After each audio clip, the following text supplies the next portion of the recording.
কষ্টের জয়ে স্প্যানিশ লা লিগায় বার্সেলোনার সঙ্গে ব্যবধান কমিয়েছে রিয়াল মাদ্রিদ। রবিবার ভ্যালেন্সিয়ার মাঠে মাদ্রিদ জায়ান্টদের জয় 2-0 ব্যবধানে। দ্বিতীয়ার্ধে গোল দুটি করেন আলভারো কারোসাস ও কিলিয়ান এমবাপ্পে। কার্ডের নিষেধাজ্ঞায় ভিনিসিয়াস জুনিয়র এবং চোটের কারণে জুড বেলিংহাম ও রদ্রিগোকে ছাড়া ভ্যালেন্সিয়ার মাঠে খেলতে নামে রিয়াল। এদের অনুপস্থিতিতে শুরু থেকেই ভুগতে দেখা যায় আলভারো আলবেরোয়ার দলকে। 28 মিনিটে প্রথমার্ধের সেরা সুযোগটি পায় মাদ্রিদ জায়ান্টরা। লা লিগায় প্রথমবার শুরুর একাদশে নামা দাভিদ হিরমেসের শট পা দিয়ে আটকে দেন গোলরক্ষক। দ্বিতীয়ার্ধে অসাধারণ নৈপুণ্যে ডেডলক ভাঙেন রিয়ালের আলভারো কারোসাস।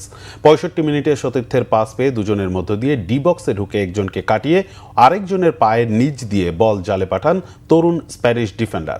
6 মিনিট পর ভ্যালেন্সিয়ার লুকাস বেস্তানের শট পোস্টে বাধা পেলে বেঁচে যায় রিয়াল। 82 মিনিটে গোলের সুযোগ হাতছাড়া করা এমবাপ্পে যোগ করার সময় প্রথম মিনিটে ব্যবধান বাড়ান। ব্রাহিম দিয়াসের পাস পেয়ে প্রথম ছোঁয়ায় বল জালে পাঠান ফরাসি তারকা।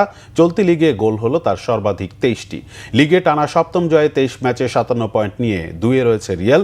ডিফেন্ডিং চ্যাম্পিয়ন বার্সা সমান ম্যাচে 1 পয়েন্ট বেশি নিয়ে শীর্ষে।